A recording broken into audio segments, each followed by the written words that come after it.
بسم الله الرحمن الرحيم الحمد لله رب العالمين والعاقبة للمتقين ولا عدوان إلا على الظالمين أشهد أن لا إله إلا الله الملك الحق المبين محمد رسول الله صادق الوعد الأمين اللهم صل وسلم وبارك عليه وعلى آله وصحبه أجمعين. This is the first in our rather miniaturized series of reflections on Imam Al-Ghazali's book on Suhba and Ulfa. Obviously we'll only be able to cover a few fractional dimensions of it. I wanted to use this initial session, inshallah, to offer some larger reflections about what we can take home with us, so that this isn't just a pleasant break, a short stay in the clouds, but is something that can provide us with tools to enhance our lives when we return. First of all, those of you who haven't been here before will probably already have been told certain things about this centre. You might have seen Abdul Samad and his wife Maymuna working very hard behind the scenes. Sister Doha likewise, brother Daud, who is here manning the cameras, and a very faithful team of people who are here for no pay or for very little pay in order basically to serve us. So as we consider the book of Suhba, we should consider the adab of being a guest, because that's what we are. This is the home of Sidi Abdul Samad and his people. He's been on this land for many, many years and generations, and we are here at his invitation, and inshallah we will comport ourselves as guests. Other things that need to be borne in mind: we are, of course, in the land of Al-Andalus, which is frequently flagged up to us, not always by Muslims, as an example of the way forward for Muslims in the West, Muslims in Europe, Muslims in the modern world. And perhaps we can spare a thought for those debates as we enjoy ourselves, relax, learn, work, pray here. Muslim Andalusia really had nothing to do with Europe as we understand it. Remember that Europe was something that the Romans didn't know anything about. It was a category that really was invented, you could say, by the Muslims. The Roman Empire was a Mediterranean reality. The Romans were just as much at home in North Africa and the Near East, Palestine, Asia Minor, Egypt, as they were in places like Spain, Gaul, Italy, Dacia, the frontiers of Germany, England, and so forth. Europe is a more recent notion. The name itself comes from Europa, a maiden originally from Phoenicia, Lebanon today, who was one of those many maidens who, according to a favourite theme in Greek mythology, was ravished by Zeus and carried away. And she gave her name to this continent, which is where her descendants ended up. But when we speak of Europe today, and we try and figure out our identity as not just Muslims in Europe, practicing an Islam in Europe, but as European Muslims in some necessarily badly defined hyphenated sense, and as practitioners of a European strand of Islam, we don't really find much comfort in legends of antiquity.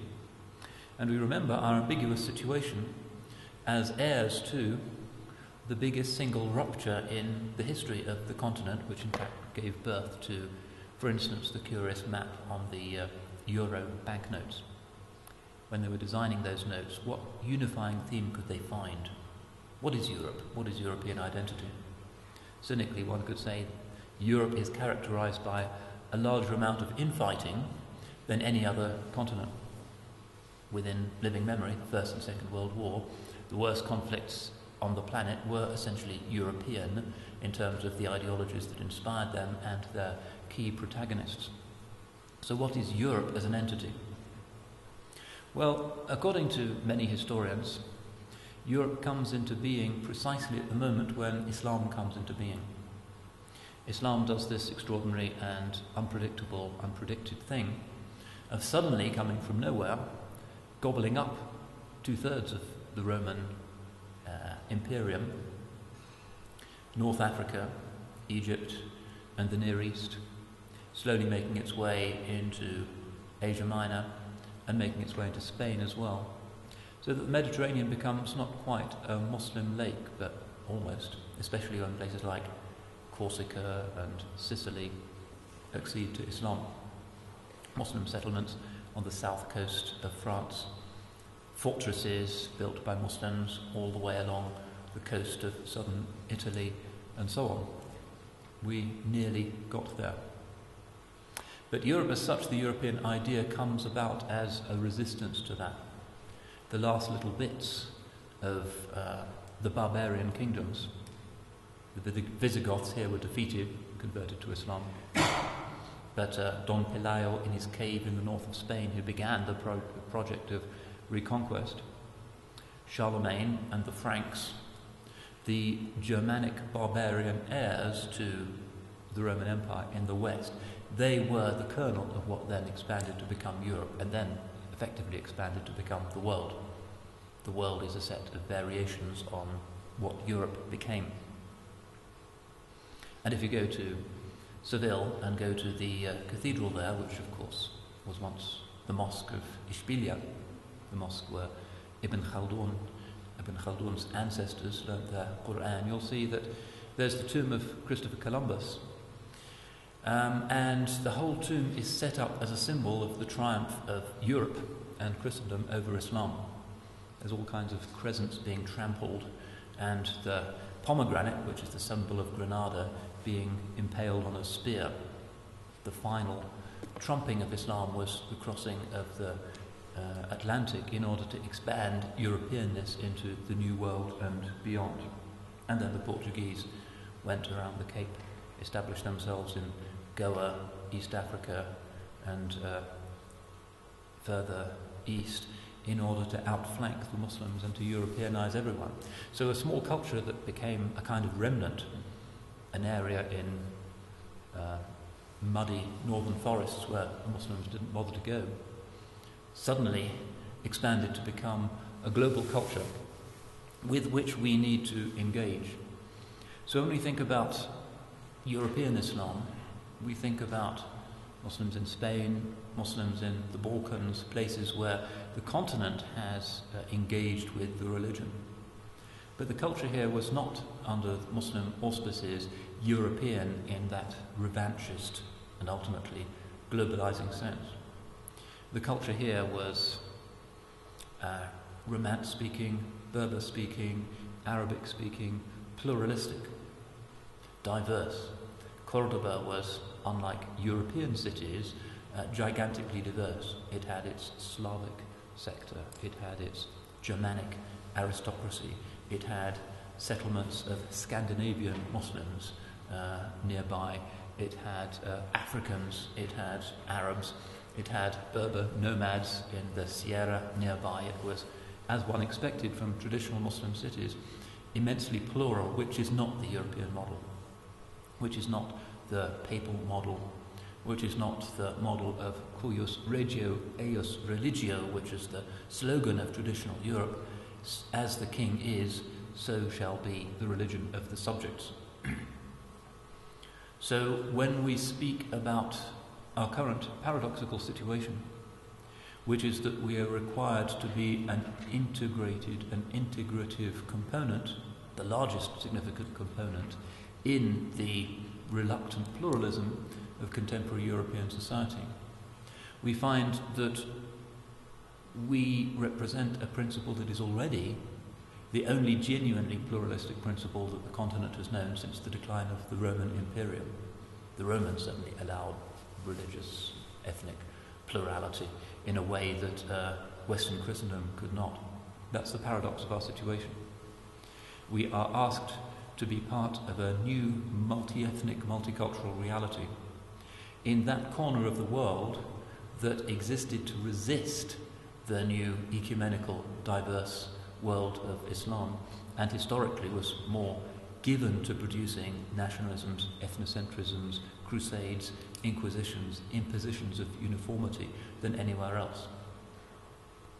Cordoba, as a Muslim city, was endlessly, confusingly diverse, and sustainably so, and Muslims weren't worried by that or thought that that was something that the government should do something about. This is from the اختلاف ألسنتكم وألوانكم that the Quran commends. The two scriptures, the two narratives of the rival civilizations, the Bible and the Quran, take diametrically opposed views of the value of human difference. The great story of human difference in the Bible is the Tower of Babel. Difference of human languages is unambiguously presented as a divine punishment, as a curse, the curse of Babel. We can't understand each other any longer. In the Quran, the invocation of the difference of human colours and languages is in one of those long sequences of the ayat. وَمِنْ آيَاتِهِ, and of his signs is اختلاف ألسنتكم وألوانكم, the difference of your tongues and colours. So it's no coincidence that Muslim Cordoba was diverse, because it was inspired by the Quran, which asked us to celebrate what nowadays we rather unambitiously call multiculturalism. But Christian Cordoba was the opposite of that. Andalusia is a kind of icon of everything that the modern secular discourse in the West can't be comfortable with and wishes was the other way around. They wish that theirs was tolerant civilization with deep-rooted traditions of diversity, but that's not the case. Christian Cordoba was a capital of the Inquisition. Christian Cordoba was the city where, until 200 years ago, everybody had to keep their front doors open Friday lunchtime, just in case somebody was secretly praying at that time. Where the public baths were closed down, and to be caught performing ritual ablutions the Jewish way or the Muslim way would automatically result in conviction by the Inquisition, a sentence if you were lucky to 10 years in the galleys, if you were unlucky to be burnt in a kind of public macabre celebration to which everybody was invited. The idea of limpieza de sangre, cleanness of blood, would have been totally foreign to the Romans, who didn't care if emperors were Arab or African or Illyrian. Ethnicity really didn't mean much to the Romans. But with this growth of the European principle, which originates in the Germanic tribalism, you have this idea of cleanness of blood, limpieza de sangre. And Rosenberg, who was one of the great Nazi theorists, said that one of his great inspirations was the Inquisition itself. Because they weren't just interested in your religious correctness, they were very interested in the racial purity of our ancestors. So the law was, if you wanted to get on the galleon and make your fortune in the New World, the only place you could do so was the quay at Cadiz, where you had to prove documentation that you hadn't had a Muslim or a Jewish ancestor 10 generations back. Otherwise you wouldn't be allowed on the ship, because they were so afraid that there might be racial or religious impurity in the New World. And the Inquisition was there as well. The Inquisition records indicate that in Cuzco, in Peru for instance, in the 17th century, they found people who were secretly practicing Islam, and there were 3 public burnings in Peru of secret Muslims, people who tried to escape from the horror of the Inquisition here, hoping that in the New World there would be more space and they wouldn't be noticed. That's the beginning of modern totalitarianism. It begins with the vicious European determination to extirpate difference, and specifically Muslim difference, but also Jewish difference. So this land is a kind of icon of 2 different worldviews, and one that we need to bear in mind when we are bullied with the rhetoric of modern European integration. Be open, liberal, pluralistic, accepting of diversity like ourselves. Respect the other the way we do. Don't be narrow, fundamentalist, ethnocentric. That's not what we are anyway. That's what they have been historically. and what many of them were trying to do until living memory. Franco died only in 1975. That's when you could start to have synagogues and mosques again in Spain. That's not so long ago. So that's something that we need to bear in mind, that this place here is of kind of meta-historical significance. The mountain behind us was home to a watchtower on the boundaries of the Kingdom of Granada with the Kingdom of Castile to the north. This was the last bit of free Islam in southern Spain, so that if they saw the Christians coming, they would light a fire on the watchtower and the hill, and it was like the Lord of the Rings.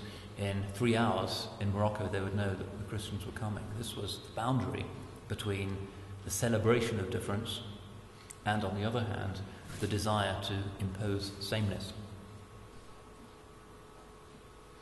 That takes us to another issue, which is that part of the modern world's paradox is, on the one hand, because it no longer recognizes the one, al-wahid, but is endlessly interested in the amusing meaninglessness of diversity, that it is focused on multiplicity in itself, in and of itself.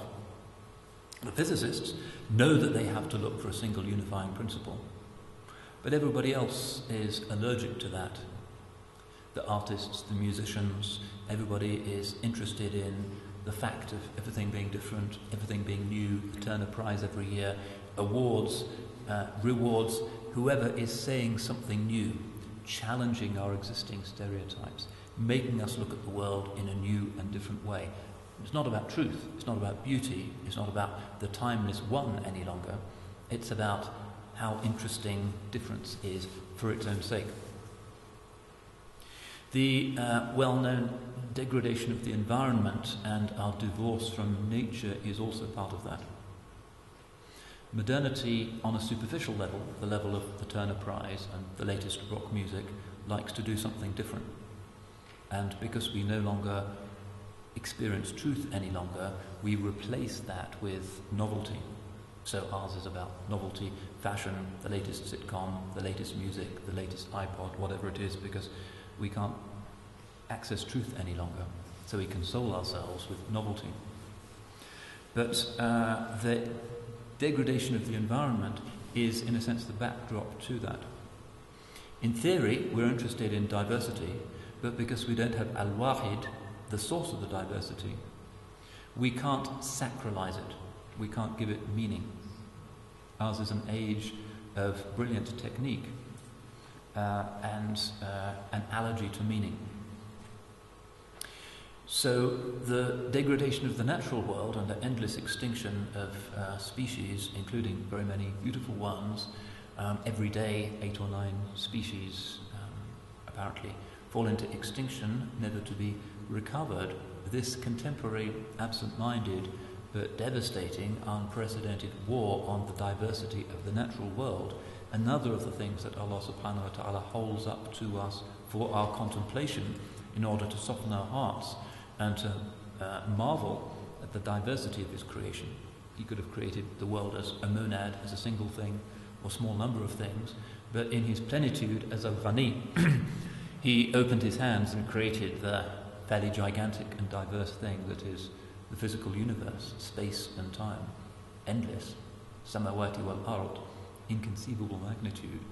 That the modern world is also, in its rhetoric, very concerned to preserve the environment and to create national parks and to look after endangered species and to spend $60 million preserving the tigers of some nature reserve in India. But in practice, it's biocidal. It is conflicted about the natural world. It wants to conserve things, but its deepest impulses are about acquisition, more and more production, and therefore less and less space for the operation of non-human species. So we find ourselves also in this paradoxical situation, and one of the consequences of this is that we are losing our sense that there might be more than one kind of consciousness. The modern world, despite its rhetoric about multiculturalism and valuing the other, in practice, when it speaks to the other, asks the other to conform to its own sameness. Everything that the West says to the Islamic world amounts to 3 short words: be like us. And that's what it's saying to the remnants of other cultures as well. It takes itself to be the final climax civilization of a long Darwinian process. Other civilizations have lost out, and everybody must conform or face extinction. And the natural world is the same thing, and therefore there is a catastrophic diminution in the types of consciousness with which we engage. There was a time when one could travel and genuinely encounter people who thought in ways that to us were strange and unimaginable and stretched our paradigms. Now when you travel, particularly when you engage with young people, it's just more of the same. Same music, same clothes, the same aspirations, the same ideas about human rights and valuing others and liberalism, and it's the same and it's the same.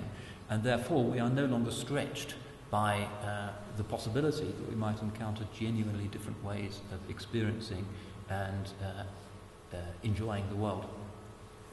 And this is the most sinister aspect of the current rhetoric of bullying, which is directed particularly against the Muslims, because increasingly the world is expected to think only in one way, to have only one interpretation of the fact of life and of being and of nature. Anything else is in itself, simply because it exists, perceived as being problematic. And this, of course, is totalitarian and barbaric, and the exact opposite of the Islamic spirit of celebration of difference. The natural world, too, is something from which we have been divorced. And although it's not something that we think about much today, part of our humility about the capacity of our own minds and styles of consciousness to evaluate the world around us was linked to our engagement with the animal world. Human beings, until very recently, engaged a lot with animals. Even if they lived in cities, they would have horses, they would ride mules, there would be donkeys, there would be animals around, and one had a sense of the different but integral and honourable consciousness of other orders of creation. You look at a horse and the horse looks at you and you know it's not going to pass an IQ test the way you might, but it has its own integrity, its own place in creation, and it can figure you out. It's intelligent in a horse-like way. It can work out very quickly whether it wants you to ride it or not, or whether it's going to try and chuck you off. You can have some kind of complex, sophisticated relationship with a horse or with other kinds of animals. Now that's been taken away from us, and our experience of the world legitimately incorporating and being home to different sorts of consciousness has become attenuated or absent. We might despise the horse in our modern, logic-obsessed, technology-obsessed world. The horse can never invent an iPod, but the horse also has a legitimate claim to make for itself, which is that horses never invented limpieza de sangre, and they didn't invent nuclear weapons. They're not responsible for climate change, so maybe human cleverness is not as clever as the cleverness of horses. Allahu A'lam. They're not going to destroy the planet. We might possibly do that. So all of that has limited us and made us think in terms of one possible way of processing our information about the world, and it is impoverished. And this has an effect on our religiosity, because the modern way of perceiving the world is one that is rooted in enlightenment, concerns about positivism. Unless you can prove something in physical, logical terms, you might as well not talk about it, because you can't prove it to others. Other modes of perception necessarily atrophy, and that again is an impoverishment. That's why there can't be truth in the arts any longer, because the domain of truth in our civilization overwhelmingly overlaps with the domain of the physical sciences. Art is about the turbulences of your ego, perhaps. Damien Hirst decides that it would be really cool to have half of a shark in a tank of formaldehyde in order to challenge our alleged preconceptions about the world. But no longer is it about truth, because that's not where truth is discussed or debated in our civilization. Truth itself has become a kind of attenuated and instrumental category. Truth with a capital T is rejected often angrily as a possible justification for some kind of theocratic order in which an alleged metaphysical truth becomes the basis for social constraint. So we have this very odd situation of Western civilization that emerged first of all from Germanic barbarians emerging from forests. And then we have the medieval story, the Gothic cathedrals, the Renaissance, and then the Enlightenment, which was essentially a repudiation of the Christian tradition. And now what exactly? What is it that we are being bullied into conforming to? A diversity and a set of tolerances that are not based on any kind of absolute, but are based on a kind of utilitarian calculus that what really matters, and the real function of government and public life, is to enhance people's free access to goods and services, with morality in the public domain largely being confined to ensuring that nobody gets in the way of people's due access to goods and services and pleasures of various kinds. It's intensely individualistic, atomized. Communities in that context are always difficult, and hard Enlightenment political ideologies such as that of Republican France don't really like to acknowledge human beings as members of communities at all. In France, you're equal citizens. The state will not pay much attention to you if you say that you're a member of a particular module in society. And that, of course, has the effect of impoverishing very many of those relationships that were historically part of the richness of the human experience. The richness involved in being a voter can't compete with the richness that is brought by being a member of a family, an extended family, or a tribe, or a religious community, or a neighbourhood, or all of those other traditional human ways of dividing up human society, which did bring a greater sense of meaning and of worth than the rather abstract, cold human rights discourse of republicanism.